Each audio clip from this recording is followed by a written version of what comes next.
कैसी भी चुनौती हो, सेनाएं देसी हथियारों के दम पर दुश्मन का माकूल जवाब देने के लिए पूरी तरह तैयार है।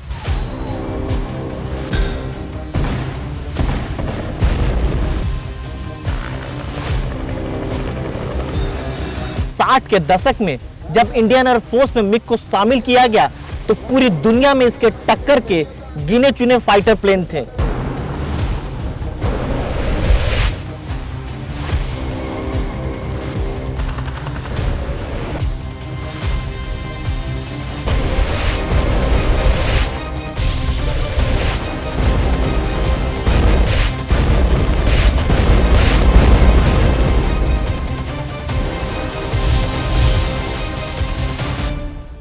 नमस्कार, मैं राजीव रंजन।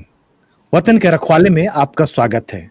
आज बात फिर से पश्चिम एशिया में गहराते संकट की।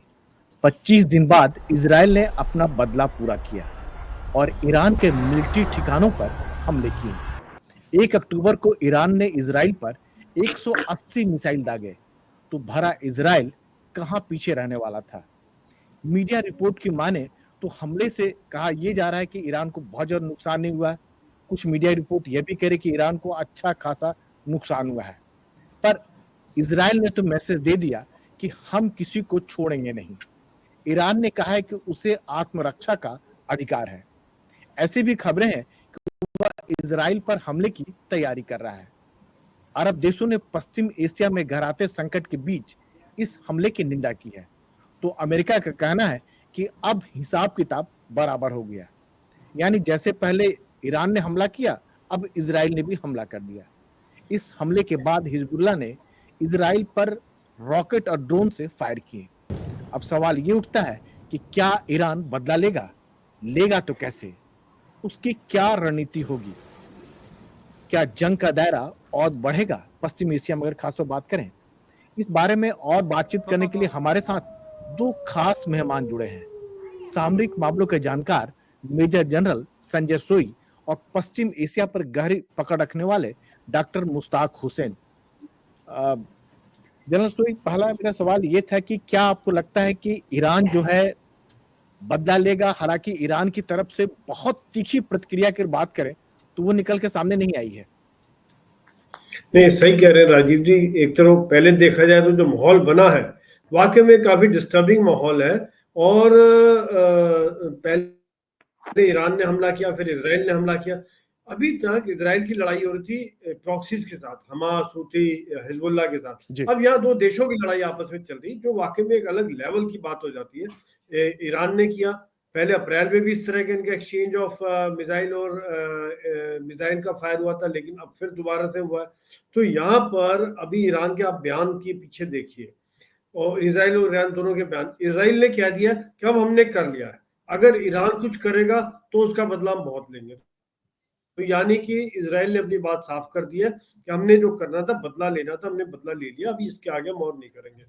ईरान के खिलाफ, हिजबुल्लाह और हुती के खिलाफ करते रहेंगे। साथ साथ ईरान ने जो उसकी बयानों को आप देखें, उपराष्ट्रपति ने कहा है कि हम बदला बड़े भयंकर होगा। उनकी सेना ने भी कहा कि इसका हम जवाब देने का हक रखते हैं क्योंकि हमारे ऊपर हमला हुआ है। लेकिन एक चीज देखिए, उन्होंने ये कहा कि हमने इनके हमलों को विफल कर दिया, हमारे एयर डिफेंस सिस्टम ने इनको डिस्ट्रॉय कर दिया ज्यादातर। और हमारे पहले आया था 2 सैनिक, अभी खबर आ रही है कि तकरीबन 4 सैनिक मारे गए हैं, क्योंकि बहुत कम संख्या है। जितने बड़े, अगर 100 जहाज गए हैं और इतनी बड़ी संख्या में हमले का दावा किया जा रहा है, तो उनकी जो अपनी जनता के लिए, जो अपना जो साख बनाए रखने के लिए, उन्होंने ये कह दिया कि हमारे पे हमले को हमने टोटली विफल कर दिया। तो यहाँ पर एक फेस सेविंग वाली बात भी आ जाती है कि अगर वो रिप्लाई ना देना चाहे तो ये हो गया कि भाई कुछ तो हुआ नहीं, हमने जो हमला किया था बहुत तगड़ा हमला किया था, हमने उन्हें तोड़ के रख दिया था, और इनका हमला कोई खास ऐसा हुआ नहीं, हमने सब गिरा दिए इनके मिसाइल वगैरह। तो ये, जहां तक मुझे इस समय जो हालात चल रहे हैं, अमेरिका का भी बहुत प्रेशर पड़ा हुआ है, और मिडिल ईस्ट के बाकी देश भी चाह रहे हैं, दुनिया भी चाह रही है कि इसको आगे ना बढ़ाया जाए। उसको देखते हुए मुझे ये लग रहा है कि शायद ईरान रेस्पॉन्ड ना करे, क्योंकि आप देखिए हिजबुल्लाह के ऊपर हो रहा था, हमास के ऊपर हो रहा था, ईरान ने रिस्पॉन्ड नहीं किया। खाली जब नसरुल्लाह मारा गया और वहां पे इस्माइल हानिया ईरान के अंदर मारा गया, तब उन्होंने उनकी एक साख पे बड़ी जबरदस्त चोट थी, उनको कुछ करना पड़ा, नहीं तो शायद अभी ये जहां तक मुझे लग रहा है शायद अभी थोड़े शांत बैठेंगे राजीव जी। डॉक्टर मुश्ताक, आपको क्या लगता है कि ईरान वाकई में शांत बैठेगा? क्योंकि कहीं ना कहीं एक साख का सवाल है, एक मैसेजिंग का सवाल है कि जैसे कहा यह जा जी। रहा था कि इजराइल जो है 100 अपने फाइटर के साथ जो है अटैक किया, फायर किया, लेकिन जिस तरह की तबाही आपको गजा में नजर आई थी, जिससे कि लेबनान में नजर आया था, ईरान में वैसा कुछ दिखा नहीं। जी। एक मैसेजिंग की बात है, लेकिन इजराइल ने मैसेज तो जरूर दे दिया। तो क्या उस तरह से ईरान भी मैसेज देगा या शांत बैठ जाएगा? जी, राजीव जी। राजीव जी, देखिए, ईरान की सरकार के पास बहुत ज़्यादा मैनूवरिंग स्पेस नहीं है। पिछले 2-3 साल में अगर हम देखें तो ईरान के जो सुप्रीम लीडर हैं ख़ामेनेई, या फिर जो ईरान के न्यूली इलेक्टेड राष्ट्रपति हैं पेज़ेश्कियान, इनकी सरकार पे लेजिटिमेसी का एक सवाल ज़रूर उठा है, क्योंकि डोमेस्टिकली इतने प्रोटेस्ट वगैरह हुए हैं। यहाँ बात लॉजिकली सोचने की नहीं पड़ती है, यहाँ कई बार ये ज़्यादा मैटर करता है कि आखिरी वार किसने किया है।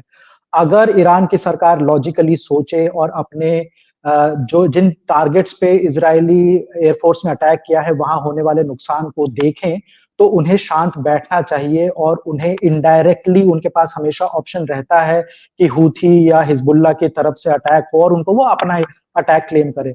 लेकिन कई बार जब ऐसे पॉलिटिशियंस की बात हम देखें जो कि डेमोक्रेटिकली इलेक्टेड नहीं है और जिनके लेजिटिमेसी पे लगातार सवाल उठते रहते हैं, डोमेस्टिकली भले ही वो बहुत स्ट्रांग कंट्रोल रखें, लेकिन अगर ईरान अपने आप को एक्सिस ऑफ रेजिस्टेंस का लीडर बताता रहता है और उसके बाद वो पलट के वार ना करे, तो उसके अपने साख पे सवाल खड़ा किया जा सकता है।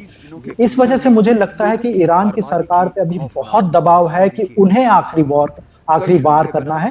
अब सवाल ये पैदा होता है कि वो आखिरी वार कैसा करें? उनको ये भी बहुत क्लियरली पता है, और इज़राइल की तरफ से, अमेरिका की तरफ से, हर किसी की तरफ से बयान आ चुका है कि अगर ईरान चाहेगा तो ये लड़ाई यहाँ कम से कम इज़राइल और ईरान के बीच की ये लड़ाई यहाँ खत्म हो सकती है। लेकिन ईरान की जो नज़र है वो अभी 2 मेन ऑडियंस और कॉन्स्टिट्यूएंसी पे है। एक उसके अंदर जो कि कंजर्वेटिव सरकार के सपोर्टर्स हैं, उनका क्या रिएक्शन होगा, और दूसरा उसके जो प्रॉक्सीज हैं, हमास, हिजबुल्लाह इस वक्त बहुत कमजोर पड़े हुए हैं। दोनों के लीडर्स मारे जा चुके हैं, उनका ज्यादातर जो जखीरा है असलाह का, वो बर्बाद किया जा चुका है। ऐसे में अगर ईरान चाहता है कि फ्यूचर में भी हमास और हिजबुल्लाह ईरान के कहे पर अटैक करें, तो अभी उनकी उम्मीद ये होगी, हमास और हिजबुल्लाह और हूथी की उम्मीद ये होगी कि ईरान भी पलटवार करेगा। तो इस तरह के एक द्वंद में फंसी हुई है अभी ईरान की सरकार, खासकर उनके सुप्रीम लीडर। और मुझे लगता है कि इमीडिएटली तो नहीं, लेकिन कुछ हफ्तों बाद, कुछ वक्त बाद ईरान कुछ ना कुछ ऐसा करवाएगा अपने किसी प्रॉक्सी के थ्रू। खुद चाहे अटैक ना करे, लेकिन किसी प्रॉक्सी के थ्रू अटैक करवा के ये जरूर कहेगा कि देखिए, इजराइल के साथ स्ट्रगल करने वालों की और रेजिस्टेंस करने वालों की ताकत अभी भी बाकी है, डायरेक्ट चाहे ना करे। जनरल सुई, लेकिन जो ईरान के जो प्रॉक्सी हैं, भले ही उनके लीडर मारे जा चुके हैं, चाहे हिजबुल्लाह की बात करें, हमास की बात करें, लेकिन इजराइल पर वो लगातार हमले कर रहे हैं और इजराइल को कहीं न कहीं नुकसान पहुंचा रहे हैं। जिस तरह से नेतन्याहू ने कसम खाई थी कि अपने लोगों को उत्तरी इजराइल में बसा लेंगे, बसा पाएंगे, और नसरुल्लाह ने कहा था कि नहीं, हम बसने नहीं देंगे। तो लगा, लेकिन खत्म नहीं हुआ है अभी भी। चाहे हिजबुल्लाह की बात करें, हूती की बात करें, या इराक में जो बैठा हुआ है, जो प्रॉक्सी की बात करें, इसके मिलिशिया की बात करें, वो लगातार चुनौती कर रहे हैं।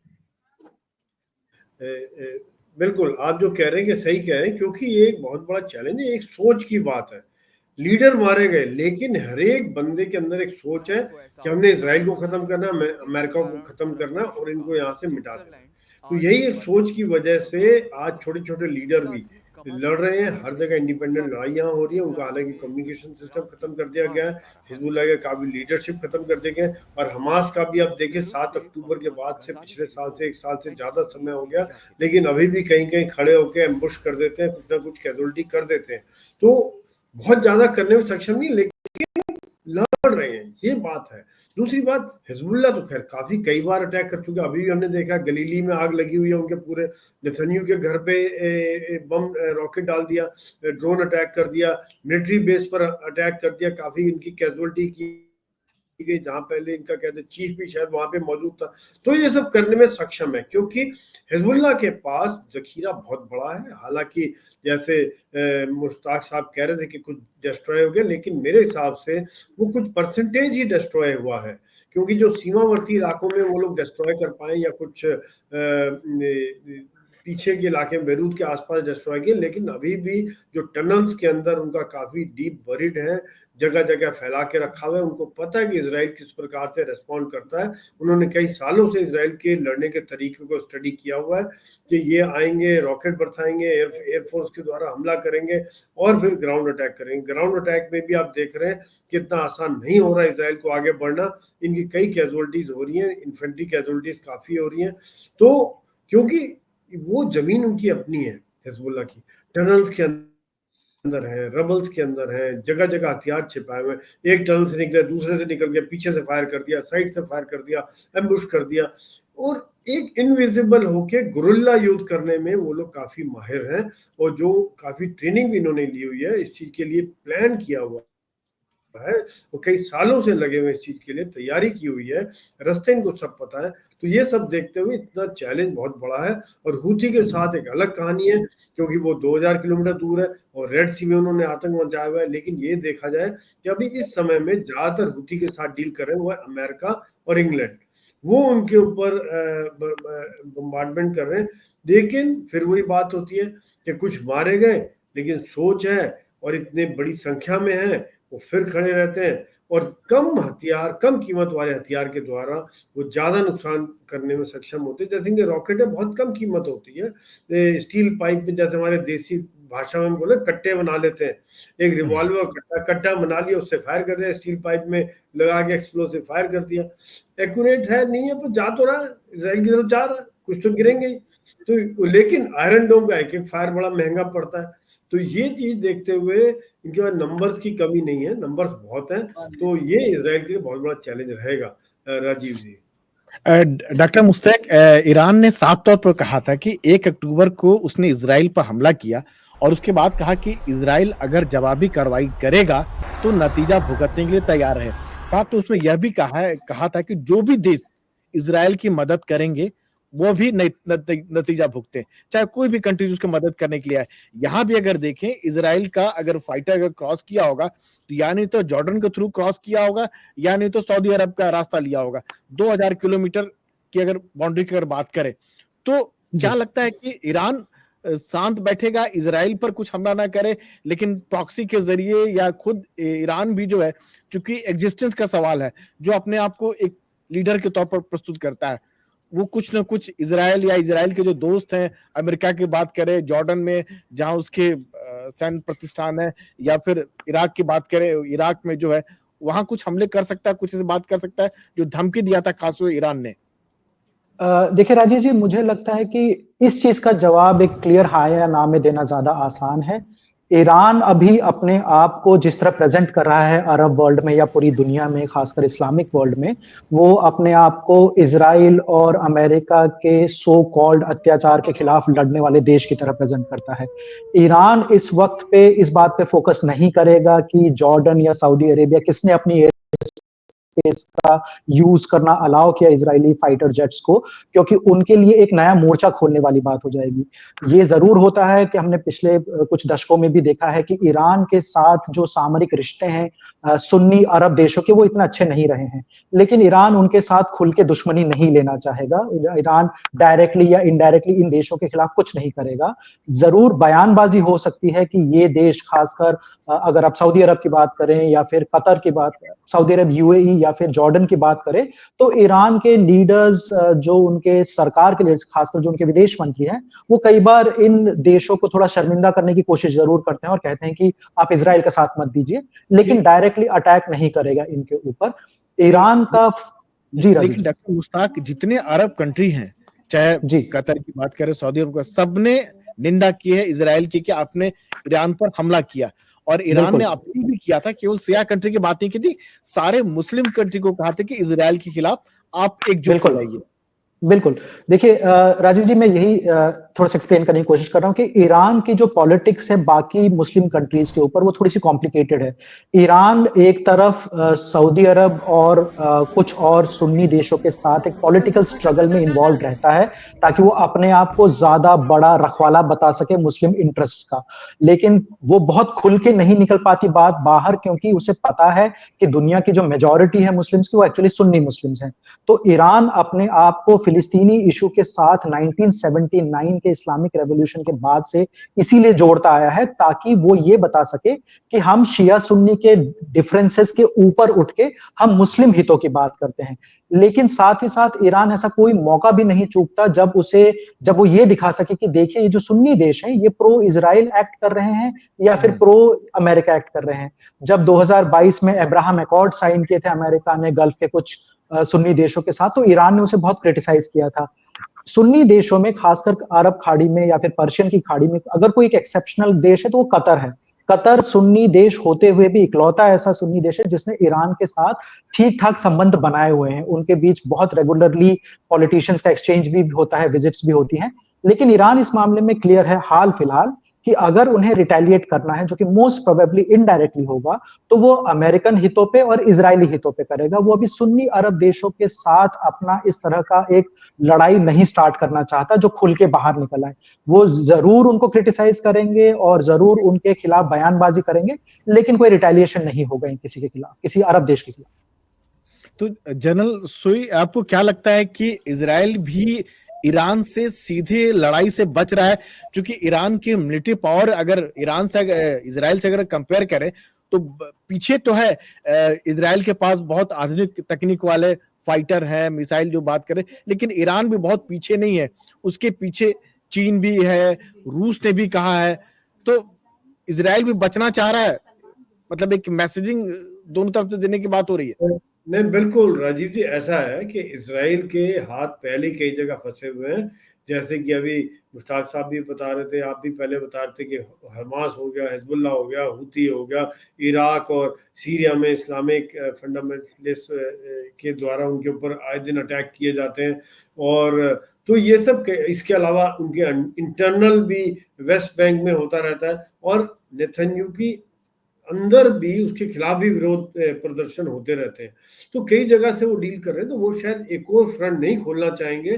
दूसरी बात, जो आप कहते हैं कि ईरान की ताकत है, लेकिन ईरान की ग्राउंड फोर्सेस काफी ज्यादा स्ट्रांग है कंपेयर टू इजराइल, लेकिन उनकी संख्या ज्यादा है, लेकिन उसका फर्क नहीं पड़ता क्योंकि दोनों के बीच में 2000 किलोमीटर का गैप है और आमने सामने की इन्फेंट्री और टैंक और तोपों की शक्ति नहीं होगी। लड़ाई होगी हवाई लड़ाई, एयरफोर्स और मिसाइल्स के द्वारा या ड्रोन्स के द्वारा, जिसमें इजराइल की ये टेक्नोलॉजिकली काफी एडवांस्ड है। इनका F-35 है, मिसाइल सिस्टम है लेटेस्ट, और इनके पास ड्रोन्स है, इंटेलिजेंस है, इलेक्ट्रॉनिक सिस्टम है, कोऑर्डिनेटेड बैटल करने का तरीका है, और इनको अमेरिका की इंटेलिजेंस की पूरी सपोर्ट मिलती है, जो कि एक बहुत बड़ा फैक्टर प्ले करते हैं। और अमेरिका ने अपना बेड़े भी डिप्लॉय किए हुए हैं वहाँ आसपास समुद्र में, चाहे वो रेड सी हो या भूमध्य सागर हो, इस जगह पे डिप्लॉय किए ताकि इनको सपोर्ट मिलती रहे। और साथ में जो अमेरिका की बेसिस भी है इराक और सीरिया में, वो भी ऑब्जर्व करते हैं। अगर ईरान को अटैक करता है तो रास्ते में से भी, वो पिछली बार काफी तो रास्ते में गिरा दिए थे, और अमेरिका ने भी इनको थर्ड मिसाइल सिस्टम भी दे दिया, डिफेंस दे दिया। तो इजराइल अभी ईरान के ऊपर और शायद हमले नहीं करेंगे। इन्होंने बयान भी दे दिया कि हमने कर दिया, अभी हम और नहीं करेंगे, क्योंकि आसान नहीं है इतना 2000 किलोमीटर दूर जाके हमला करना। वो अभी इनको हैंडल करना चाहेंगे कि अपना जो आसपास का इलाका है, हमास को इन्होंने काफी हद तक खत्म कर दिया, हिजबुल्लाह को खत्म करने की, जैसे आप पहले कहते कि ताकि इनके रिफ्यूजी जो इजरायली 60-70 हजार वहां से नॉर्दर्न इजराइल से गए हैं वो लौट सके। तो अभी मेरे हिसाब से तो शायद वो इन कारणों को देखते हुए उनके ऊपर हमला ना करें राजीव जी। लेकिन डॉक्टर मुश्ताक, जो जिसको ईरान सपोर्ट करता है, चाहे गजा की बात करें चाहे लेबनान की बात करें, वहां इजराइल लगातार हमले कर रहा है, बॉम्ब इस तरह गिरा रहा है कि जैसे लग रहा है कि आग की बारिश हो रही है। बीच में यह भी खबर आ रही है कि शायद हमास के साथ जो है कुछ समझौता होने की बात हो रही है, हिजबुल्लाह के साथ भी बात हो रही है, और उसके बाद आप अटैक पर अटैक किए जा रहे हैं। ये चीजें कैसे आप, चूंकि आप बेहतर बता पाएंगे। देखिए, ये जो स्ट्रैटेजी रही है, ये इज़राइल की भी और हमास और हिज़्बुल्लाह दोनों की रेगुलरली यही स्ट्रैटेजी रही है। जब एक तरफ हम देखते हैं कि शांति समझौते की बात होती रहती है, हमास के केस में अगर आप देखें तो कतर और मिस्र, इजिप्ट लगातार कोशिश कर रहे हैं, और अगर हम हिज़्बुल्लाह की तरफ देखें तो लेबनान की जो इलेक्टेड सरकार है या फिर जॉर्डन की मध्यस्थता के थ्रू कोशिश जारी रहती है कि उनके साथ शांति समझौता हो। लेकिन साथ ही साथ हम ये भी देखते हैं कि जितनी भी पार्टीज इन्वॉल्व है, चाहे वो हमास हो, इजराइल हो या हिजबुल्लाह हो, वो शांति समझौते की बात एक तरफ करते रहते हैं और साथ ही साथ अटैक्स भी कंटिन्यू करते हैं। ऑब्जेक्टिव ये होता है कि जब तक शांति समझौता साइन हो उस टाइम तक हम जितने हो सके उतने हमारे स्ट्रेटेजिक ऑब्जेक्टिव्स अचीव कर लें, ताकि ज्यादा से ज्यादा नुकसान सामने वाली पार्टी को पहुंचा दिया जाए। जितना ज्यादा नुकसान पहुंचाया जाएगा जमीन पर, उतना ही पॉसिबल होगा इस पार्टी के लिए कि वो शांति समझौते में पुश करे कॉम्प्रोमाइज के लिए सामने वाली पार्टी को, कि अगर आपकी जमीन पे ताकत कम है तो आप डिप्लोमेटिक टेबल पे ज्यादा आर्ग्यू नहीं कर पाएंगे, और यही चीज दोनों साइड चलती रहती है। इसका एक सीधा सीधा नतीजा, सीधा सीधा एग्जांपल आप ये भी देख सकते हैं कि इजरायली डिफेंस फोर्सेस खुद ये मानती हैं कि अभी जो 90 से ज्यादा कुछ अभी भी बंधक बाकी हैं, उनमें से शायद 34 अपनी जान गंवा चुके हैं। हमास ये भी स्ट्रेटेजी अपनाता है कि जो डेड बॉडीज है इन बंधकों की, वो भी हम तब तक वापस नहीं करेंगे जब तक शांति समझौते की टेबल पे हम एक एक डेड बॉडी के बदले में कितना ज्यादा कॉम्प्रोमाइज इजराइल से करवा सकते हैं।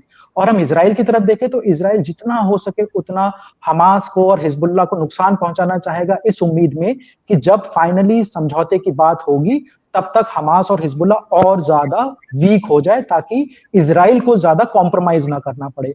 तो ये दोनों चीजें, एक तरफ जमीनी कार्रवाई और एक तरफ शांति समझौते की बात, रेगुलरली चलती रहती है। आज रविवार को ही जो हम इजराइल के मिलिट्री इंटेलिजेंस और सिविलियन इंटेलिजेंस के चीफ हैं, वो लोग कतर ट्रैवल कर रहे हैं। वहां एंथनी ब्लिंकन जो अमेरिका के विदेश मंत्री हैं, उनके भी रिप्रेजेंटेटिव होंगे, और आज शाम तक या कल सुबह तक कोई खबर आने की उम्मीद है कि शांति समझौते पे क्या बात हो रही है। लेकिन जब तक वो खबर नहीं आती, हमास और इजराइल लड़ते रहेंगे, हिजबुल्लाह और इजराइल भी तब तक लड़ते रहेंगे। जनरल सोई, आखिर ये कब तक लड़ते रहेंगे? 1 साल हो गया। कोई भी अगर रेगुलर आर्मी जो है या मिलिशिया की बात करें, मिलिशिया तो खैर समझ में आता है कि उनका कोई रूल्स और रेगुलेशन नॉर्म्स कुछ होता नहीं है। ये लोग कितनी देर तक लड़ेंगे? लंबी लड़ाई अगर रेगुलर आर्मी थी तो थक नहीं जाएगी क्या? हथियार की बात करें या मोराल की बात करें? नहीं, बिल्कुल। देखिए, दोनों तरफ से आप देखें, अगर वो हिजबुल्लाह या हमास है, हमास 1 साल के बाद जबकि पूरी लीडरशिप खत्म हो गई है और तभी भी वो अभी भी लड़ रहे हैं, कहीं ना कहीं एम्बुश कर देते हैं। सेम कहानी हिजबुल्लाह की, क्योंकि एक तरह से इंडोक्ट्रिनेशन इतना ज्यादा हो चुका है कि वो हर युवक जो वहां का है वो यही सोचता है कि इजराइल हमारा दुश्मन है, इसको खत्म करना है, ये शैतान है और इसको इस दुनिया से मिटा देना। तो ये तो एक तरफ ये बात होगी। इजराइल के लिए बहुत बड़ा चैलेंज है, मैं ये मानता हूँ, एक सैनिक होने के नाते मैं भी ये समझता हूँ कि 1 साल से ज्यादा हो गया उनकी सेना को लगातार युद्ध करते हुए, और चौतरफा युद्ध चल रहा है, जमीन पे, आसमान पे, हुती से, हिजबुल्लाह से, हमास से, कभी कहीं से मिसाइल आ रहे हैं, बीच में कभी ईरान के साथ भी अटैक हो जाते हैं। तो ये सब देखते हुए एक 24 घंटे अलर्टनेस रहना एक वाकई में एक जज्बे वाली बात ही होती है, क्योंकि यहाँ उनका सर्वाइवल का क्वेश्चन है। उनको पता है एक बार ये मिट गए, खत्म हो गए, तो फिर दोबारा इनका दुनिया से, इजराइल को जैसे रबड़ से मिटा दिया जाता है, वो मिटा के खत्म कर दिया जाएगा। यही एक कारण है कि वो अभी लड़ते जा रहे हैं। और यहाँ पे अमेरिका की सपोर्ट भी है, क्योंकि अगर अमेरिका की सपोर्ट नहीं होती, हथियारों की, गोला बारूद की, पैसे की, तो शायद इतना लंबा इजराइल नहीं लड़ पाता। राजीव जी, ये डॉक्टर मुश्ताक, आपको क्या लगता है कि जो नेतन्याहू ने जो कसम खाई थी कि हम जो हमारे लोग जो माइग्रेट किए हैं, हम उसको बसाकर ही दम लेंगे, फिलहाल के जो हालात हैं, क्या संभव लग रहा है आपको? जी राजीव जी, अगर आप लेबनान के साथ उत्तर में जो बॉर्डर है इजराइल की, उसकी बात करें तो मुझे बिल्कुल संभव लगता है।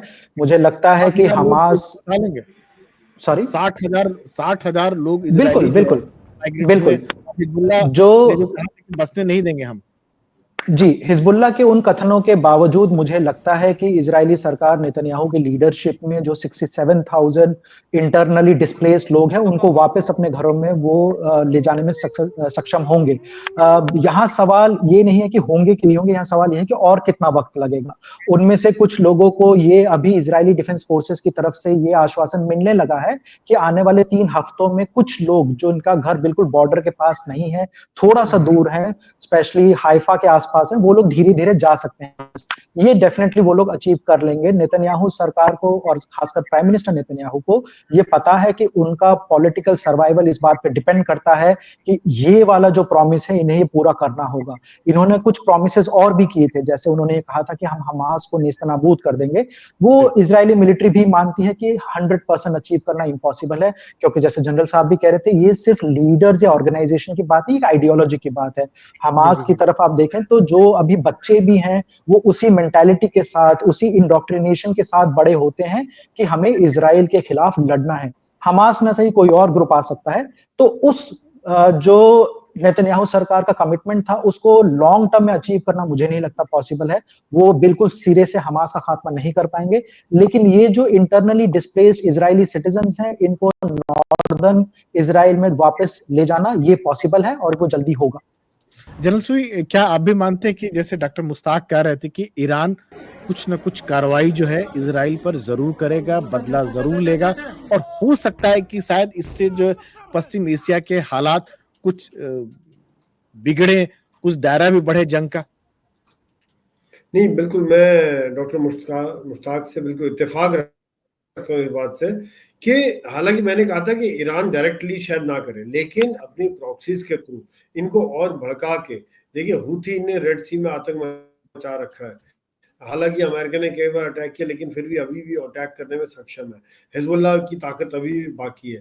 इसके अलावा क्या वो और लड़ाके दाएं बाएं से और इकट्ठे करके ईरान से वॉलंटियर भेजकर कुछ और लड़ाई को बढ़ावा देंगे, ताकि एक डायरेक्टली नहीं लड़ पाए, क्योंकि उन्हें पता है कि उनके पास इतना एयरफोर्स या इस आधुनिक एयरफोर्स नहीं है, और इतने हैं मिसाइल हैं, बैलिस्टिक मिसाइल हैं, लेकिन जिस प्रकार से अभी एयर डिफेंस सिस्टम इजराइल का और मजबूत कर दिया गया है पिछले अटैक के बाद से, तो एक बड़ा चैलेंज हो जाता है कि वो फायर तो करेंगे, वो खाली दिखाने का फायर रहेगा, उसका इफेक्ट कितना होगा ये बात देखने वाली हो जाएगी। तो ये सब देखते हुए करेंगे जरूर, लेकिन मेरे हिसाब से वो शायद प्रॉक्सीज के थ्रू ज्यादा करना प्रेफर करेंगे, जैसा वो अभी तक करते आए हैं। राजीव जी। डॉक्टर मुश्ताक, प्रॉक्सी के जरिए बिल्कुल करेंगे, ईरान कुछ ना कुछ तो करेगा, लेकिन ईरान भी बहुत कोई छोटा मुल्क तो है नहीं, और अब उसके पीछे जिस तरह से ईरान, जैसे चीन और रूस खड़ा है, तो पूरा एक जो समीकरण बन रहा है वो पश्चिम देशों के खिलाफ बन रहा है। उधर अमेरिका है तो इधर रूस आ रहा है, साफ तौर पर खुल के साथ बात कर रहा है। ब्रिक्स के दौरान भी अगर अब देखा होगा आपने उस तरह चीजों को लेकर। जी, लेकिन यहाँ एक बहुत बड़ा एक फैक्टर ये है कि रूस पहले से ही यूक्रेन में 2 साल से ज्यादा हो चुका है। रूस यूक्रेन में फंसा हुआ है। जिस तरह की उन्होंने एक स्विफ्ट विक्ट्री की उम्मीद करी थी यूक्रेन में, वो उनको नहीं मिली है। हमने इस तरह के भी बहुत सारी खबरें पढ़ी हैं कि कैसे पहले उन्होंने कैदियों को इस्तेमाल करना शुरू किया, अब वो जिनके अगेंस्ट क्रिमिनल केसेस हो रहे हैं उन तक से कहने लगे हैं कि या तो आप जेल जाइए या फिर यूक्रेन की सीमा पर जाके लड़िए। तो रूस पॉलिटिकल बयान जरूर देगा जो बहुत ही सख्ती से इजराइल और अमेरिका का जो रोल है मिडिल ईस्ट में उसको क्रिटिसाइज करेगा। लेकिन रूस के भी इंटरेस्ट में ये नहीं है कि ईरान और इजराइल का कोई एक लार्ज फ्लेयर अप हो जाए, एक बहुत बड़े लेवल पे लड़ाई हो। ईरान को जितनी भी हथियारों की जरूरत है, खासकर जिस तरह की टेक्नोलॉजी उनको लॉन्ग रेंज बैलिस्टिक मिसाइल्स के लिए चाहिए थी, वो या तो उनको नॉर्थ कोरिया से मिली थी या उनको कुछ कुछ टेक्निकल हेल्प रशिया से मिली थी। और इसी वजह से हमने भी देखा भी कि 2 चीजें यहाँ देखने की जरूरत है कि एक तो अमेरिका ने उनको थार्ड मिसाइल सिस्टम दिया है जो प्राइमरली बैलिस्टिक मिसाइल्स के खिलाफ डिफेंड करता है, और इजराइल के एयरफोर्स ने अभी जिन जिन मिलिट्री इंस्टॉलेशंस को टारगेट किया है उसमें या तो मिसाइल्स का जो सॉलिड फ्यूल बनाने वाली इंस्टॉलेशन है वो है, या फिर मिसाइल का जहां अरेंजमेंट होता है उन जगहों पे किया है। तो इजराइल को भी ये लगता है कि अगर ईरान रिटेलिएट करेगा तो फिर से बैलिस्टिक मिसाइल्स या ड्रोन्स के थ्रू करेगा। लेकिन मुझे ये नहीं लगता कि इस वक्त पे रूस उकसाएगा ईरान को। रूस के इंटरेस्ट में भी ये है कि वो पब्लिकली सपोर्ट करता रहे ईरान को बयानों के थ्रू, लेकिन ईरान को रिटेलिएशन ना करे डायरेक्ट। इनडायरेक्ट करता है प्रॉक्सीज के थ्रू, तो वो अच्छा रहेगा ये रूस के लिए। लेकिन ईरान कुछ ना कुछ कार्रवाई जरूर करेगा, जिस तरह से इजराइल की भी बात करें, जिस तरह से इजराइल ने 25 दिन बाद किया, जी वैसे कर सकता है ईरान। बिल्कुल, मुझे लगता है ईरान रिटेलिएट जरूर करेगा, लेकिन डायरेक्टली नहीं करेगा। मुझे लगता है कि वो इनडायरेक्टली अपने प्रॉक्सीज के थ्रू, या फिर जो बहुत सारे इंटरेस्ट की बात होती है, या तो पेट्रोलियम को देखें, अगर मान लीजिए कोई इजरायली शिप रेड सी के थ्रू जा रहा है तो हूथीज को यूज करके उन पर अटैक करना, या फिर जो अमेरिका के इंटरेस्ट लेबनान के अंदर है, सीरिया के अंदर है, उन पर अटैक करवाना, इस तरह से करेगा ताकि अपने लोगों को ये बता सके कि हमने अपना एक्सिस ऑफ रेजिस्टेंस यूज करके हमने अपने दुश्मन को कुछ तो हमने सजा दी है। वो जरूर करना पड़ेगा उन लोगों को। जनरल सुई, आप भी एग्री करते हैं इन बातों से सर पूरी तरह से? एक चीज, हाँ नहीं, डॉक्टर मुश्ताक की बात से बिल्कुल इत्तेफाक रखता हूँ। एक चीज मैं ऐड करना चाहूंगा, रशिया का जो एंगल है, शायद बाद में डॉक्टर मुश्ताक के भी हम बयान ले सकते हैं, इसमें आपके विचार ले सकते हैं कि रशिया बिल्कुल ठीक है कि नहीं चाहेगा बहुत तेज युद्ध बढ़ जाए, इसलिए वो नहीं चाहेगा कि ईरान और इजराइल की डायरेक्ट लगी हुई हैं, लेकिन रशिया जिस प्रकार से सफर कर रहा है 2.5 साल से, वो भी चाहेगा यहाँ हल्की आग जलती रहे, इस ट्रक से जो है यहाँ हल्की आग सिमर, जैसे कहते हैं ना, आग जलती रहे, धुआं होता रहे, परेशान होता रहे, अमेरिका है इन्वॉल्व रहे, इजराइल इन्वॉल्व रहे, ताकि जिस प्रकार से वहां तंग है यहाँ पे इनको तंग किया जाए। तो वो डायरेक्ट युद्ध बहुत बढ़ाने, जैसे वो कहते मुश्ताक साहब कहते बिल्कुल सही है कि डायरेक्ट नहीं करेंगे, लेकिन एक हल्की आग, हल्के हल्के अटैक करते रहेंगे और तंग करते रहेंगे। ये मेरा और चीन भी तो है साथ में, चीन भी तो कह रहा है। चीन का भी यहाँ पे देखिए, ये सब इंटरनेशनल लेवल पे मोहरों के द्वारा गेम खेल रहे हैं कि वहाँ चीन भी ईरान के द्वारा खेलेगा, अमेरिका इजराइल के द्वारा खेल रहा है। तो चीन ने ईरान के साथ इकोनॉमिक डील की है, 25 साल का गैस सप्लाई, ऑयल सप्लाई की डील की है। सैंक्शन के बाद वो कहने में आ रहा है कि कुछ कुछ टेक्नोलॉजी प्रोवाइड कर रहे हैं नॉर्थ कोरिया से, और रशिया भी क्यों नहीं करेगा। जरूरत पड़ी तो ईरान से शाहीन ड्रोन मिले थे उनको, ईरान खड़ा हुआ था उनके साथ, अभी कहते हैं कुछ मिसाइल्स भी दे रहा था। तो दोनों की एक अलग एक्सेस निकल के आ रहा है, जैसे राजीव जी सही पकड़े हैं कि वो Iran, Russia, north Korea, China, ये एक अलग ग्रुपिंग निकल के आ रही है। अमेरिका, यूरोपियन यूनियन या नेटो कह लें, वो दूसरी ग्रुप निकल के आ रही है।